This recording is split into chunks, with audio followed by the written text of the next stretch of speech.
I would say that to multiply out the God-given gifts that are in you and see that happen in other people is the very best way to spend our lives. It's the best way to spend our time. That we need to invest in people who are going to outlive us, to outlast us.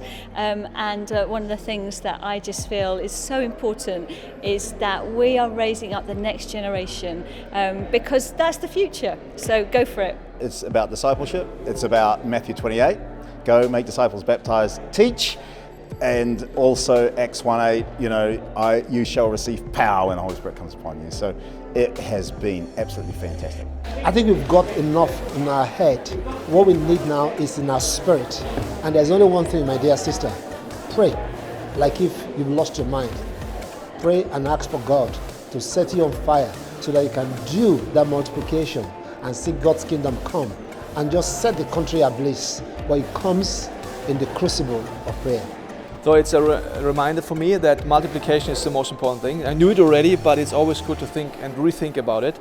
And it's like the hockey curve. It's like in the beginning it's very small and slow if you invest in few people, but then it will be a multiplying thing. So it was a very good reminder for me to invest in a few people, but really in an intense way.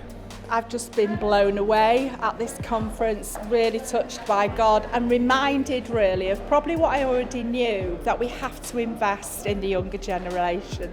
I love the younger generation anyway, but I feel that unless we just get alongside them just as friends, give them words of encouragement, words of prophecy, tell them what we see in them and release them, the church isn't really going to grow without that. So what I would encourage all leaders to do across this nation, find other people that you can invest in, pour your life into them, love them, encourage them in the good times and the bad.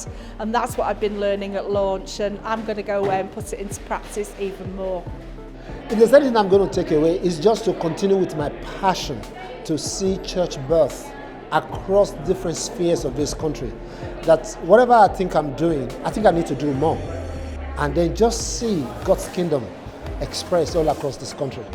Being a leader is a gift, an absolute gift. It's an awesome responsibility, but it gets tough at times. So we need each other. We need each other to pray for one another. We need to kind of just be there to encourage, speak well of each other. Be encouraged because God has called you, and that is wonderful, and that's what you need to know. He has called you. He will get you through whatever you're experiencing at any time because He is God. I'd say to leaders leaving Launch that this has been great, but it's been like the half-time interval in a football game. We've had some encouragement, we've had some fun, we've had some rest, we've had a bit of inspiration from the manager, but now the real action starts as we put into practice these beautiful things we've learned and impact our nations for Jesus. Let's do it.